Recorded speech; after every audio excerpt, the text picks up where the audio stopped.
ತಮ್ಮ, ನೀನ್ ತುಂಬಾ ಕೇವಲವಾಗಿ ಮಾತಾಡಬೇಡ. ನನ್ ಮೇಲಾಣೆ ಗುರುಗಳೇ, ನಾನ್ ತಮಾಷೆ ಮಾಡ್ತಾ ಇಲ್ಲ. ಆಗ ಬಂದಿರೋ ಅಮ್ಮನವರು ಈಗ ಯಾಕೆ ಬರಲ್ಲ ಅಂತ ಕೇಳ್ತಾ ಇದ್ದೀನಿ. ಏನೇ ಆದ್ರೂ ಮಕ್ಕಳನ್ನ ರಕ್ಷಿಸಿ ಅಂತ ತಾನೆ ಬೇಡ್ಕೊಳ್ಳೋದು.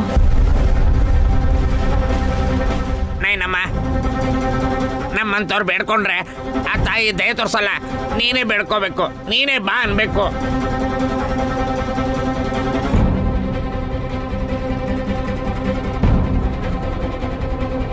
ಕರಿ ಅಕ್ಕ, ಕೂಗು.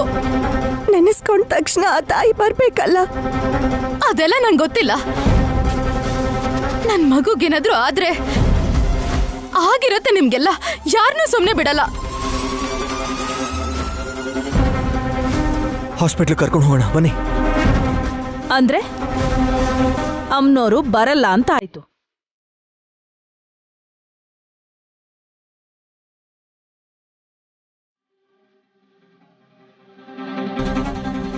ನಮ್ಮಲ್ಲಿ ಕೆಲವರು ಪಾಪ ಮಾಡಿದರಿದ್ದಾರೆ ಮಾವು. ಪ್ರತಿದಿನ ಅವರ ಕೆಟ್ಟ ಮುಖನ ನೋಡೋದಕ್ಕೆ ಅಮ್ಮನವ್ರಿಗೆ ಇಷ್ಟ ಆಗಲ್ಲ ಅನ್ಸುತ್ತೆ. ಕೊತ್ತೆ ಹೇಳ್ಬೇಡ, ಕಾಪಾಡೋ ಅಂತ ದಾರಿ ಹೇಳು. ಮೊದಲು ಡಾಕ್ಟರ್ ಹತ್ರ ಹೋಗೋಣ ಬನ್ನಿ. ಗಾಬರಿ ಆಗ್ಬೇಡ ವಿಶಾಲ. ಎಲ್ಲ ತಾಯಂದ್ರ ತಾಯಿ ಮಕ್ಕಳನ್ನ ಕಾಪಾಡೋಕೆ ಒಬ್ಬ ದೂತನ್ ಕಳಿಸ್ತಾರೆ.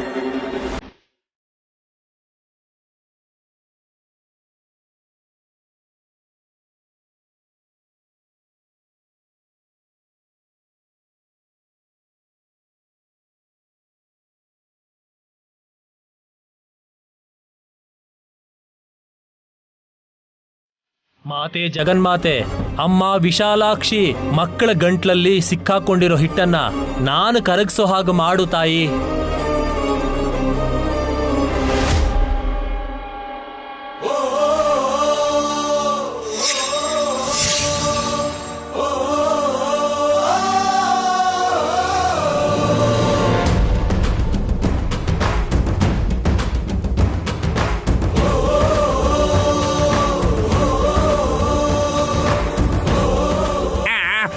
ಗೂಳಿ ಬರ್ತಿದೆ, ಯಾರಾದ್ರೂ ಓಡಿಸಿ.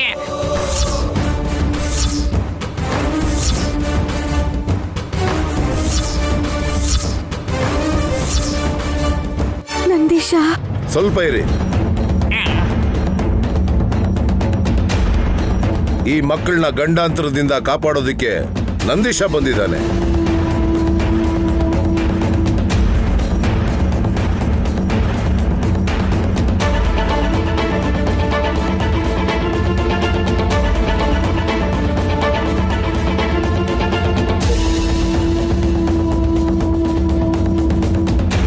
ಅಮ್ಮ ನಯನಿ, ಗಾಯತ್ರಿನ ಉಲುಚಿನ ಕೆಳಗಡೆ ಮಲಗ್ಸಮ್ಮ. ಸುಮನ, ಮಗುನ್ ಕೆಳಗ್ ಮಲಗ್ಸು. ಆಹಾ, ಅದು ಮಗು ತೊಳೆದ್ಬಿಟ್ರೆ ಮಲಗ್ಸಲೆ ಮೊದಲು.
ಅಂತ ನೀನು ಗೊತ್ತಾಯ್ತಾ ನಂದೀಶ?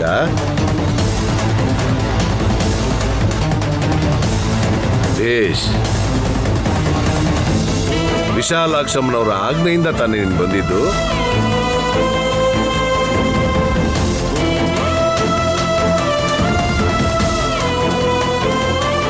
ಹೋಗಿ ಮತ್ತೆ ಬಾ ನಂದೀಶ.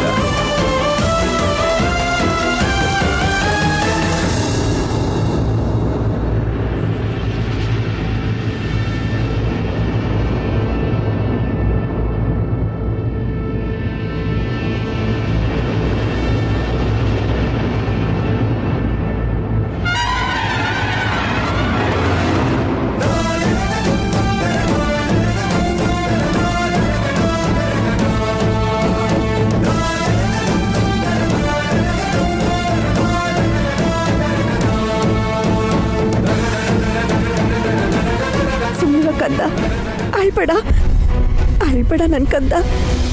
ನೋಡ್ದಿಯಲ್ಲ ತಿಲೋತ್ತಮ, ಅತ್ತೆ ಇನ್ನೂ ಚೇತರಿಸ್ಕೊಂಡಿಲ್ಲ ಅನ್ಸುತ್ತೆ. ಅಮ್ಮನವ್ರೆ ಪ್ರತಿ ಸಲ ಬರ್ಬೇಕು ಅಂತೇನಿಲ್ಲ. ಅವ್ರು ಯಾವುದೋ ಒಂದು ರೀತಿಯಲ್ಲಿ ಭಕ್ತರನ್ನ ಮಕ್ಕಳನ್ನ ಕಾಪಾಡ್ತಾರೆ ಅನ್ನೋದನ್ನ ತಿಳ್ಕೊಳ್ಳಿ. ತಪ್ಪು ಮಾಡಿದ್ದು ನೀನು. ಹುಚ್ಚು ಕೆಲಸ ಮಾಡಿದ್ ನೀವು. ಬ್ಯೂಟಿಗೋಸ್ಕರ ಈ ತರ ಹುಚ್ಚುಚ್ಚು ಕೆಲಸ ಮಾಡಿದ್ರೆ ಹೀಗೆ ಆಗೋದು. ತಗೊಳ್ಳಿ ಮಾತೆ, ಶಿವಾಲಯದಿಂದ ತೀರ್ಥವನ್ನ ತಗೊಂಡು ಬಂದಿದ್ದೀನಿ, ಮಕ್ಕಳಿಗೆ ಕುಡಿಸಿ.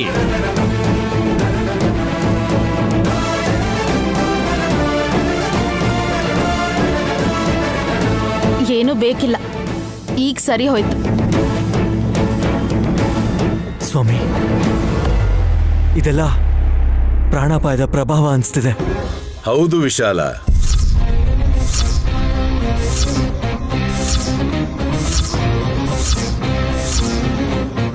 ಸ್ವಾಮೀಜಿ, ಪೂಜೆ ಮಾಡಿಸು ಅಂದ್ರೆ ಮಾಡಿಸ್ತೀನಿ. ನಮಗ್ ದಾರಿ ತೋರಿಸಿ. ಎಲ್ಲರ ಪಾಪನು ಲೆಕ್ಕ ಹಾಕೋ ಚಿತ್ರಗುಪ್ತನಿಗೆ ಪೂಜೆ ಮಾಡಿದ್ರೆ ಈ ಎಳೆ ಮಕ್ಕಳ ಮೇಲೆ ಅವನು ದಯೆ ತೋರಿಸ್ತಾನೇನು ಅಂತ ನೋಡೋಣ. ವಿಶಾಲ, ಇವಾಗ್ಲೇ ಪೂಜೆ ಮಾಡೋಣ, ಏರ್ಪಾಟ್ ಮಾಡಿ. ಸರಿ ಮಾವ. ಓಂ ಶ್ರೀ ಗುರುವೇ ನಮಃ.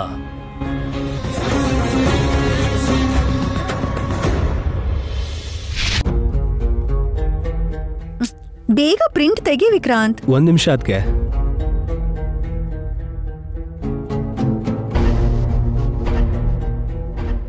ಒಂದ್ ನಿಮಿಷ ಅನ್ಕೊಂಡ್ರೆ 5 ನಿಮಿಷ ಆಗೋಗುತ್ತೆ.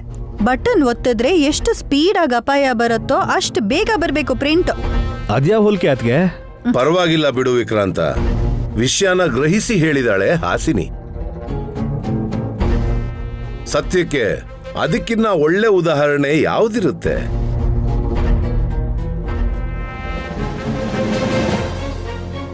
ಎಲ್ಲೋ ಬೆಳಿತಿರೋ ದೊಡ್ಡತ್ತೆ ಗಾಯತ್ರಿ ದೇವಿಯವರು ಆರೋಗ್ಯವಾಗಿರ್ಬೇಕು ಅಂತ ನನ್ ಗಂಡ ಯಾಕೆ ಕಾಳಜಿ ವಹಿಸ್ತಿದ್ದಾರೆ? ನನ್ ಗಂಡನ್ನ ತಮ್ಮ ಕೆಲ್ಸದವ್ರಾಗ್ ಮಾಡ್ಕೊಂಡಿರೋ ಇವ್ರುಗಳಿಗೆ ನಾನ್ ಬುದ್ಧಿ ಕಲಿಸ್ತೀನಿ. ಚಿತ್ರಗುಪ್ತ ಅವರು ಕೂಡ ಈ ರೀತಿ ಹೊರಗಡೆ ಬರ್ಬೋದು ಅಂತ ಗ್ರಹಿಸೋಕ್ ಸಾಧ್ಯ ಇರಲ್ಲ. ಟೆಕ್ನಾಲಜಿ ಆಗಿದೆ ಗುರುಗಳೇ. ಎಷ್ಟೇ ಟೆಕ್ನಾಲಜಿ ಬಂದ್ರೂ ಆಯಸ್ಸನ್ ಹೆಚ್ಚೋ ಅಂತ ಸಿರಪ್ ಆಗ್ಲಿ ಟ್ಯಾಬ್ಲೆಟ್ ಆಗ್ಲಿ ಇನ್ನೂ ಕಂಡು ಹಿಡ್ದಿಲ್ಲ. ನಿನ್ನಂತವ್ರು ಇದ್ದಾರೆ ಅಂತಾನೆ ಆ ತರ ಎಲ್ಲ ಮಾಡ್ದೇನೆ ಸುಮ್ಮನೆ ಇರ್ತಾರೆ. ಯಾಕೆ? ನೀನು 50 ವರ್ಷ ಬದುಕಿದ್ರೇನೆ ಕಷ್ಟ, ಅಂಥದ್ರಲ್ಲಿ ಇನ್ನೂ ಆಯಸ್ಬೇಕು ಅಂದ್ರೆ ನರ್ಕನೇ ಅಲ್ವಾ? ನೋಡಿದ್ರ ಹೇಗಂತಾರೆ? ಸಾಕು ಸುಮನ. ಗುರುಗಳೇ, ಈಗ ಪ್ರಿಂಟ್ ತೆಗ್ದಿರೋ ಚಿತ್ರಗುಪ್ತನ್ ಫೋಟೋ ನೋಡಿ. ತಗೊಳ್ಳಿ. ಮಜ್ಜಿಗೆ ಕೊಡಿರಿ ಸ್ವಾಮೀಜಿ. ಅರೆ,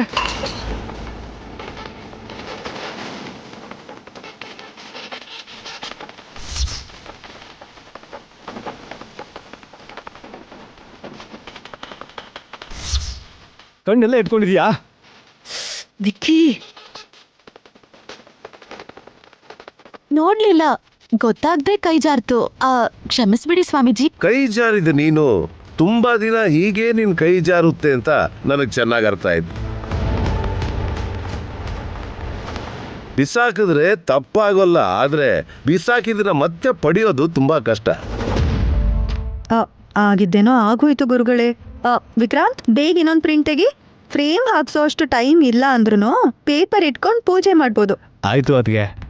ಇನ್ನೊಂದು ಪ್ರಯತ್ನ ಮಾಡಬೇಡ ವಿಕ್ರಾಂತ. ಪಾಪಗಳನ್ನ ಲೆಕ್ಕ ಹಾಕೋನ್ ಪಟಾನ ಮತ್ತೆ ತಗೊಳ್ಳೋ ಅವಶ್ಯಕತೆ ಇಲ್ಲ ಅಂತ ಚೆನ್ನಾಗಿ ಅರ್ಥ ಆಯ್ತು. ಬನ್ನಿ. ಇಲ್ಲಿ ಕೊಡಿ ಸ್ವಾಮಿ. ಬನ್ನಿ ಗುರುಗಳೇ, ನೀವ್ ಹೇಳ್ದ ಹಾಗೆ ಎಲ್ಲ ಏರ್ಪಾಡ್ ಮಾಡ್ತೀನಿ. ಹಾ, ನೀವ್ ಹೋಗಲ್ವಾ?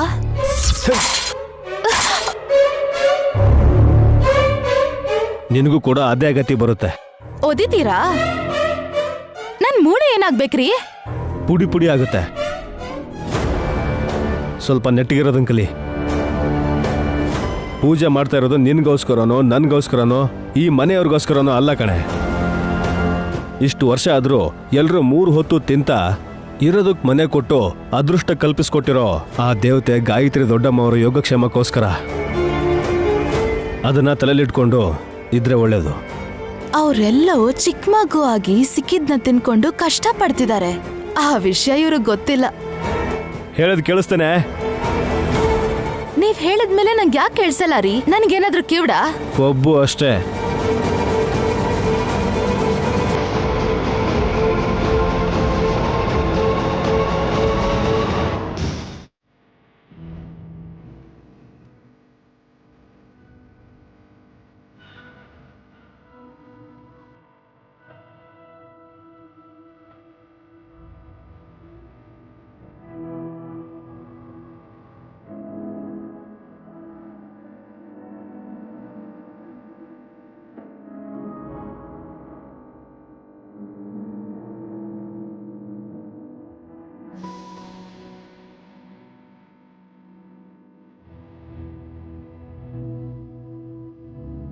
ಹೋಗ್ಲಿ, ಮಾಮ್ನು ಕರಿಬೇಕಾಗಿತ್ತು ಕಣ. ಅವ್ರು ಬರ್ದಿದ್ರೆ ನಾವೇನ್ ಕಳ್ಕೊಳಲ್ಲ ಬ್ರೋ. ನನ್ ಗಂಡ ಇವತ್ ಬೆಳಗ್ಗೆನೆ ಹೋಗ್ಬಿಟ್ಟ. ಹಾಗ್ಯಾಕೆ ಹೇಳ್ತೀಯಕ್ಕ? ಹೊರಗ್ ಹೋದ್ರು ಅಂತ ಹೇಳ್ತಿದ್ದೀನಿ ಸುಮನ. ನೀನ್ ಅನ್ಕೊಂಡಂಗೇನಲ್ಲ ಬಿಡು. ನನಗಂತ ಅದೃಷ್ಟ ಎಲ್ಲಿದೆ? ನಂದೀಶಾ, ದಾನ ಕೊಡ್ಬೇಕಾಗಿರೋ ಬುಟ್ಟಿನ ತಗೊಂಬರ್ತೀಯಾ? ಹಾಗೆ ಆಗ್ಲಿ ಮಾತೆ.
ಶಿವಶಂಕರಿ ಶಿವಾನಂದ ಲಹರಿ ಶಿವಶಂಕರಿ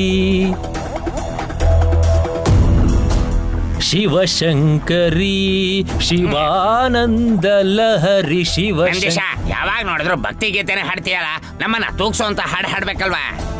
ಅಲ್ಲ ಕಣಪ್ಪ, ಈ ಜಗವೇ ಒಂದು ಉಯ್ಯಾಲೆ. ಅದು ಸಾವು ಬದುಕಿನ ನಡುವೆ ತೂಗುತ್ತಾ ಇರುತ್ತೆ. ತೂಗೋದು ಯಾರೋ? ಇನ್ಯಾರು? ಆ ಶಿವ. ಅಯ್ಯಪ್ಪ, ನಿನ್ ಜೊತೆ ಮಾತಾಡಿದ್ರೇನೆ ತಲೆ ಕೆಡತ್ತೆ. ಸರಿ, ಬಾ, ಇದನ್ನೆಲ್ಲ ತಗೊಂಡೋಗೋಣ. ಹಾ, ನಡಿ. ಅಯ್ಯಪ್ಪ. ಶಿವಾನಂದ ಲಹರಿ ಶಿವಶಂಕರಿ.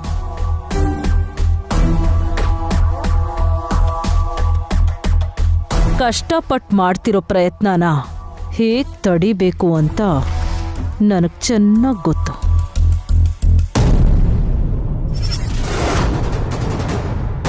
ನೈನಮ್ಮ, ಬುಟ್ಟಿ, ಹೂವ, ಹಣ್ಣು, ನಿನ್ಗೆ ಏನೇನೆಲ್ಲ ಬೇಕೋ ಎಲ್ಲ ತಂದಿದೀವಿ.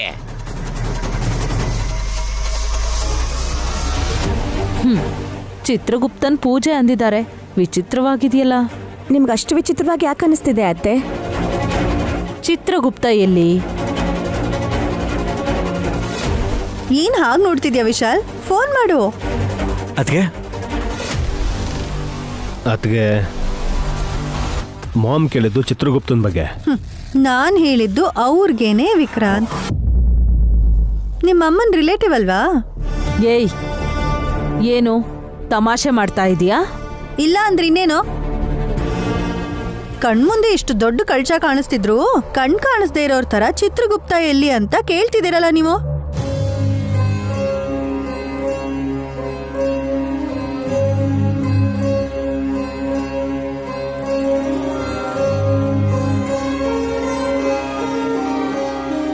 ಕಲಶ ಇಟ್ರೆ ಆಗೋಗತ್ತಾ?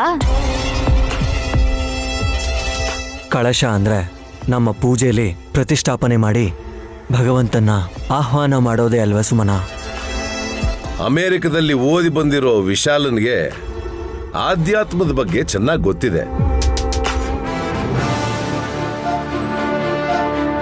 ಶಂಕರ್ ಶಾಸ್ತ್ರಿ ಮೊಮ್ಮಗಳಾಗಿರೋ ನಿನಗೆ ಈ ವಿಷಯಗಳು ಗೊತ್ತಿಲ್ಲದೆ ಇರೋದು ಹೇಗಮ್ಮ? ಕಲ್ಶ, ಚಂಬು, ಬಿಂದಿಗೆ ಬಗ್ಗೆ ಅಷ್ಟೇನ್ ತಿಳ್ಕೊಂಡಿಲ್ಲ ಸ್ವಾಮೀಜಿ.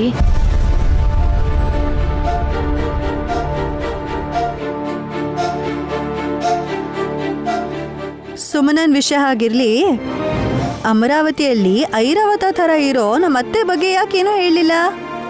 ಏನೇ ಬಾಯ್ಗ್ ಬಂದ್ ಹಾಗೆ ಮಾತಾಡ್ತಾ ಇದ್ಯಾ?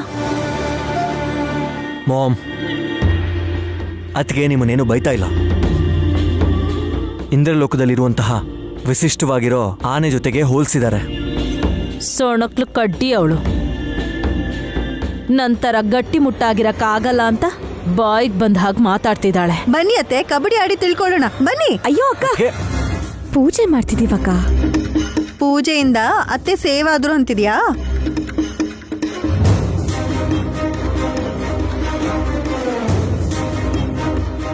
ಮಾಡಿ ಪೂಜೆ ಪೂರ್ತಿ ಆದ್ಮೇಲೆ ನಿಮ್ ಮುಖ ಬಾಡ್ ಹೋಗ ಹಾಗೆ ಮಾಡಿಲ್ಲ ಅಂದ್ರೆ ನನ್ನ ಹೆಸರು ತಿಲೋತ್ತಮನೇ ಅಲ್ಲ.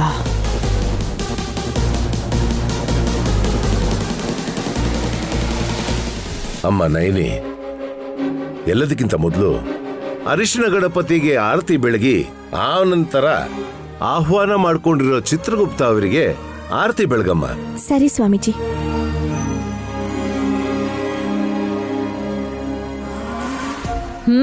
ಗಂಡ ಹೆಂಡತಿ ಏನು ಅನ್ಕೊಳ್ದೆ ಗಾಯತ್ರಿ ಅಕ್ಕನ್ ತಂದೆ ತಾಯಿಯಾಗಿ ಚಿತ್ರಗುಪ್ತನಿಗೆ ಆರತಿ ಮಾಡಿ, ಸ್ವಾಮಿ ನಮ್ಮಮ್ಮ ಎಲ್ಲೇ ಇದ್ರೂ ಹುಷಾರಾಗಿರ್ಲಿ ಅಂತ ವಿಶಾಲ್, ನಮ್ಮಮ್ಮೋರು ಪ್ರಾಣಾಪಾಯದಿಂದ ತಪ್ಪಿಸ್ಕೊಂಡು ಬೇಗ ಈ ಮನೆಗೆ ಬರ್ಲಿ ಅಂತ ನಯನಿ. ಇಬ್ರು ಮನ್ಸಲ್ಲಿ ಅಂದ್ಕೊಳ್ಳಿ.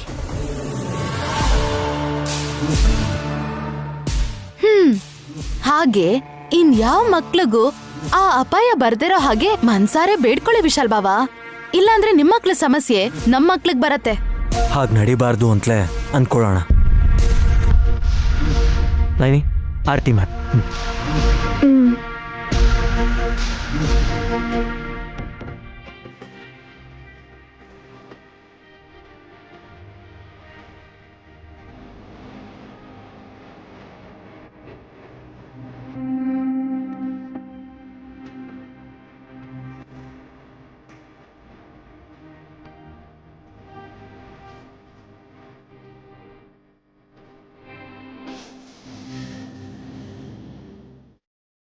ಚಿತ್ರ ವಿಚಿತ್ರ ಏನು ಅಂತಂದ್ರೆ, ಎದುರುಗಡೆ ಇರೋ ಕಳಶದಲ್ಲಿ ಮಾತ್ರ ಚಿತ್ರಗುಪ್ತ ಇರಲ್ಲ, ನಮ್ಮ ಹಿಂದೆನೆ ನೆರಳಾಗಿರ್ತಾರೆ.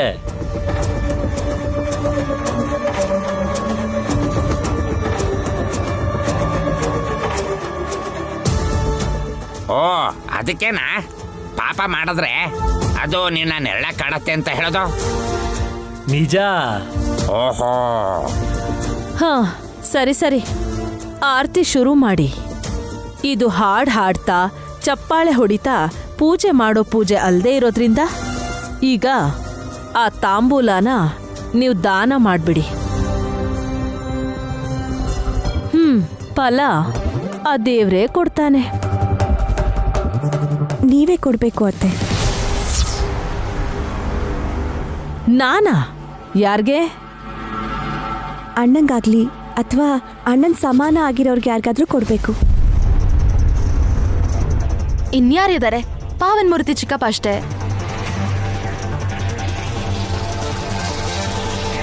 ಅಯ್ಯಪ್ಪ ನನಗೆ ಬೇಡಮ್ಮ. ನನ್ನ ಹೆಂಡತಿ ಅರ್ಜೆಂಟ್ ಕೆಲಸ ಅಂತ ಊರಿಗೆ ಹೋಗಿದ್ದಾಳೆ. ನಾನು ಈ ದಾನನ ತಗೊಂಡ್ಬಿಟ್ಟು ಆಗ್ಬಾರ್ದು ಏನಾದರೂ ಆಗೋದ್ರೆ ಮತ್ತೆ ನನ್ನ ಹೆಂಡತಿನ ಯಾವತ್ತೂ ನೋಡೋಕ್ಕಾಗಲ್ಲ. ದಾನ ಕೊಟ್ರೆ ಅದನ್ನ ತಗೊಳ್ಳೋಕೇನ್ ಮಾವ? ಯಾಕೆ ಏನೇನೋ ಊಹೆ ಮಾಡ್ಕೋತೀರಾ? ಬೇಡ ಕಣೋ, ಪ್ಲೀಸ್ ಅಪ್ಪ, ನನ್ನ ಮಾತು ಕೇಳು.